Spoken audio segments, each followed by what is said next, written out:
Estevao. Every single Chelsea fan at this moment in time, every time they hear that name, they smile. Chelsea beat Liverpool 2-1. Estevao gets his first goal for Chelsea. Estevao gets a last-minute winner. And there are 4 things I took away from this game. These 4 things range from Josh Achiampong to Reece James to Estevao and the midfield. I'm going to break it down. We're going to talk about it. I can't lie to you. The feel-good spirits are here. We've got 2 weeks of pleasant news. 2 weeks of joy, of smiling. 2 weeks of hope. Looking at the next 5 fixtures and saying, you know what, if we get 15 points, 13 points, we might be in the title race. And that is so much better than looking at it and saying, oh my God, we're in this bottom half of the league. And genuinely, Estevao's winner is imperative for Enzo Maresca's future, Enzo Maresca's stance within the fan base. Because the board backs it. The directors back him. It's the fan base that needs to trust it. And today, it was brilliant. We're going to break this down. But before we get started, number 1, hit the like button. Number 2, subscribe to the channel. It's the best way you can support. And number 3, if you have any hype buttons, hit it. It's the best way genuinely to get this video going to more people and spreading the Chelsea positivity and ruining some Liverpool fans' days. But before we get started, I've got one major thing to tell you. Estevao! The first takeaway was Estevao's ready. Listen, Estevao came on and the distinctive difference between Neto, Garnacho, Gittins and Estevao is for all to see. I don't care what anyone tells me, right? This kid is not only special, he has got the characteristics to be one of the best players in the world one day. He's got the gene to be clutch. He's got the production and he's proven it. Go and look at his Serie A numbers. This kid beat Neymar's production levels. You don't do that if you're any type of bum. He is a certified player. And what I love is he has translated what he was doing in Serie A into the Premier League in performances. The numbers will come. Give him the minutes and his numbers will most definitely come. And we saw it yesterday. It's all about now the balance. What is Maresca going to do? Because you need to understand, Pedro Neto is very influential on this team. From a defensive standpoint, the manager trusts him, and Maresca is very loyal to his players. Say what you want. He loves Gusto, he loves Neto, he loves Enzo, he loves Caicedo. Once you prove to him you can do something, he sticks by you like a hawk. It's up to Estevao to grab that shirt. Yesterday was a statement. Against Forest, he won't start. He's going on international break. He's flying to Brazil and he's going to come back. And we've got the early kickoff on Saturday. No chance is he going to start. So from that aspect, that's a negative. But this is a gauntlet down to Neto, Garnacho and Gittins. Buckle up, step up. And all of them, I'm not even digging at them because I thought Neto defensively was brilliant yesterday. Garnacho, best attacking performance I've seen from him in the Chelsea top. Really good. Gittins, that Gittins I can get behind. That Gittins was direct. That Gittins was shooting. It wasn't productive. It wasn't pretty to watch. However, you were causing chaos. And that's what I want from you, bro. I don't expect you to be a production machine. I knew what I signed. I signed the prospect. But what you've shown us was a little bit worse than what the prospect. You showed us a bum. Now I'm seeing a prospect. That performance, harness it, filter it, guide it. And this is what I want you to replicate every time you get on a Chelsea pitch. But Estevao, the winner, right? The poise, the control, the finish, brilliant.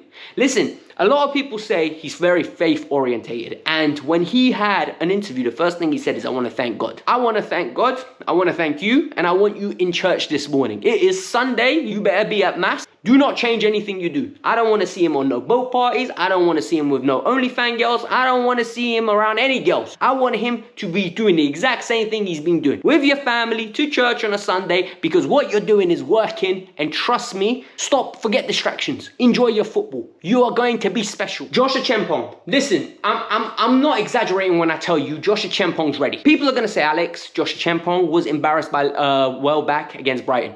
We had 10 men, a bus was parked, there was nobody picking up anybody, and Josh Achiampong took the blame. I'm sorry, yeah? The reality is, Josh Achiampong this year has had 4 appearances. Mateta passed the test. Pavlidis passed the test. Isak passed the test. Welbeck, again, with 10 men, everyone around them is crumbling. They failed the test. Chalobah fails test. Toussaint fails test. Badiashile fails test. Wesley Fofana fails test. Colwell fails test. Why do we expect him to be perfect when the rest of them can make mistakes? Josh yesterday highlighted once again why he was brilliant. And the same goes to Badiashile as well. And the thing is with Badiashile, it's an expectation. This is the norm for Badiashile. This has to be the norm. You're 24 years old. You're not a bad player. I've said this many times. I don't see hope in Disasi. I always saw an emblem of hope in Badiashile. Why?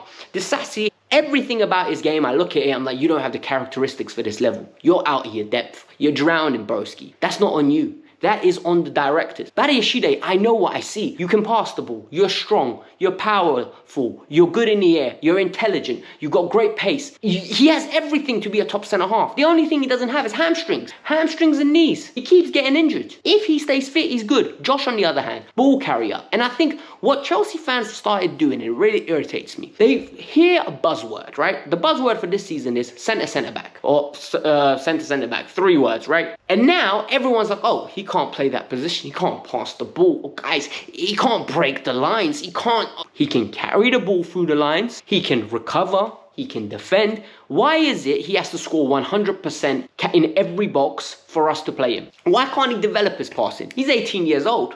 You can teach him. Furthermore, he's doing his primary job well. He's defending. He's strong. He's smart. He's intelligent. He's a proper defender. Genuinely. If you were an alien, right, and a UFO, you came down from Mars, and you looked at it and you're like, yo, what is this sport that you're playing? And then they started watching, like, you know what, I really like this. Who is that guy at the back? If nobody told him that he is playing this 4th game in the Premier League as a kid this season, no one would have thought he wasn't one of the best centre-backs in the world. That's how good he was yesterday. He was absolutely creme de la creme. Isak, £120 million player, was pocketed. Genuinely. The goal came from Reece. And for me, this exemplifies the attitude that we need to have within this Chelsea team. Let's promote. Let's enhance this talent. Give him the platform. Let him learn. Let him develop. Let him make mistakes. Because at the end of the day, what have we got to lose? What have we got to lose? We've got injuries left, right and centre. Let him learn. He makes a mistake, you take him out. You put Fofana in and Badiashile. No problem. One of them makes a mistake, Josh comes back in. Or Hato gets a chance. You know, let these kids... I know what I have with Chalobah and Tosin. I do. Especially Tosin. They ain't of the level. They're not. Chalobah, he stepped up. He does a good job. But he's just so error prone. And eventually, we're just going to have to accept what we accept with him. Josh, Hato, Badiashile, Fofana, and Colwell are the future. That is the 5 I'm building my defence around. Or we buy somebody. The other 2, I'm sorry, they're not of the level. Reece James. Captain, leader, legend is something we talk about John Terry. You could say the same about Didier Drogba, even though he wasn't a captain. You can say the same thing about Lampard, Cech, even Eden Hazard on one level, right? Reece James is starting to build up a portfolio of where, when he's needed, my man steps up. He's going into the Aspilicueta range of you are part of the furniture. You not only have come from Cobham, not only have you secured a first team spot, not only are you one of the best in the world at your position, not only are you the captain of the team, when we need you, not only do you step up, you above and exceed you that position. Reece James plays in midfield. He plays at left back, he plays at right back, he plays at wing back. I promise you could do a job at striker if you asked him. He played at centre back yesterday. After the game, he came out and said, I've never, ever played in that position. I've never played it at senior level.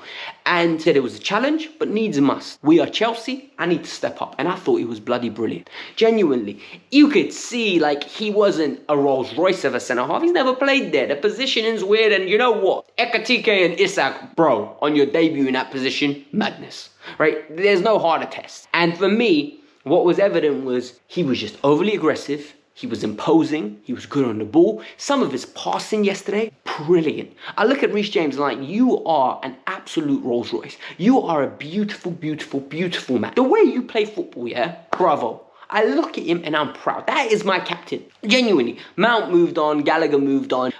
Other players, right, that came through the academy. Tammy, Dom Solanke. And people always said, you know, they're going to be the ones that make it at Chelsea. And they're going to stay. Reece is the face of Chelsea and Cobham. Anybody that is at Cobham, look at Reece. Reece needs to be the face that you show. If you are top creme de la creme, you'll be one of the best paid in the team. You will be a captain. You'll be a leader. And one day you will become a legend because the fans adore you. We absolutely adore Reece James. And his performances highlight it.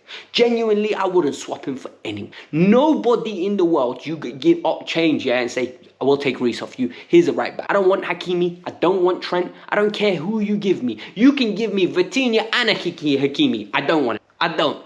I have got Reece James. It means more. He is one of our own and I adore him. The final thing I want to talk about is the midfield. First of all, brilliant news. Moises Caicedo ain't going on international break. Thank you. Thank you. Thank you. My prayers have been answered. I love it. I want him rested. I don't want him running around. I told you, man. Chelsea, send him to Greece, let him lay down on the beach in Crete, Mediterranean Sea, pina colada in his hand. I don't want him moving. Send somebody to carry him. I want him so rested that next week when he comes back to training, he's raring to go. This is the best midfielder in the world. At this moment in time, I wouldn't swap Moise Caicedo for anybody in the midfield. I wouldn't even swap him for Pedro. That's how brilliant he was yesterday. First to every challenge. Brilliant ball striking. Passing range on point. He has gone to another level. You know, when we paid that money and a lot of people were moaning, oh my God, what kind of money are you paying? Quality. You're buying quality. We knew what level of player he already was. It was a matter of time until he showed it. This is why when people say, oh, you know, Florian Wirtz is a bum, I go, you lot are going to eat your words with Florian Wirtz, because Wirtz showed at Bayer Leverkusen the level of talent. It's a matter of time until he becomes that player again. So for me, we're doing too much. And with Caicedo, I absolutely think he is special. And he's humble, and he's a leader. He is a leader. He might not be vocal, but he leads by example, and I love it. The second person, Enzo Fernandez. No G&A yesterday, second half. Enzo Fernandez bossed that midfield in the sense that when there was a lower block, Enzo Fernandez was demanding the ball and trying to penetrate. Enzo Fernandez hit the post with his header with a late run. Enzo Fernandez was asking for the ball and trying to play direct through balls. People are going to look at it and say, oh, turn the ball over. What? Who cares? Turning the ball over is a sign of you're trying to let things happen. If you watch the game with your eyes, you know when someone's having a stinker or when someone's trying stuff that are difficult. Enzo Fernandez was trying stuff that was difficult with pinpoint passing. Pogba used to do that all the time. And people used to crucify him, and I never understood. You want your players doing that kind of stuff. And people don't get it, but it is what it is. And the other final thing about Enzo Fernandez was, go and watch his stats on tackling, right? Because you guys love statistics. You love those, as Lee Gunnar says, mutants, right? Statistic mutants. You love it. The reality is, he had so many good tackles galore. He had interceptions galore, and people tell me he's a liability defensively. No, you put him in a midfield 3 where you're nice and compact and everyone's close and he doesn't have to cover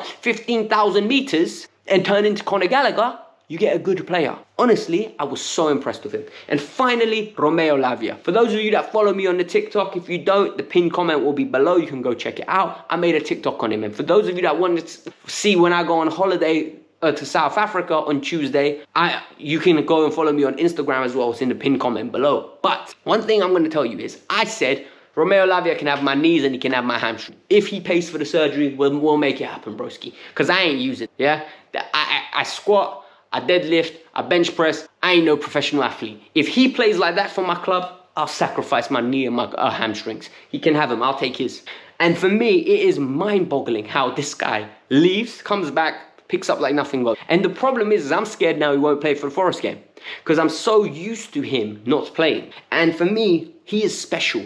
And with Andre Santos, we've got 4 special players. Dario Sugu's there smiling. And I asked myself, I don't know whether he's smiling because he's like, shit, I'm never going to get a minute in this midfield, or he's smiling because I can't believe what I've absolutely played myself into. I've got the best job in the world. He gets to travel with a team. He's recovering from his injury. We're winning. He's learning. And he gets paid a handsome wage. Oi, honestly, Chelsea, you have absolutely put a smile on my face. That last minute winner means more. Estevao, absolutely legendary moment. Like, you know, if for those of you that watch How I Met Your Mother, that was a legend. Wait for it. I hope you're not lactose intolerant. Dairy. That moment was legendary. Like, honestly, if you haven't watched the match reaction, go check it out. The video's here. Enjoy it. Peace out. I'm out. Have a lovely day. Up the Chelsea. Bye.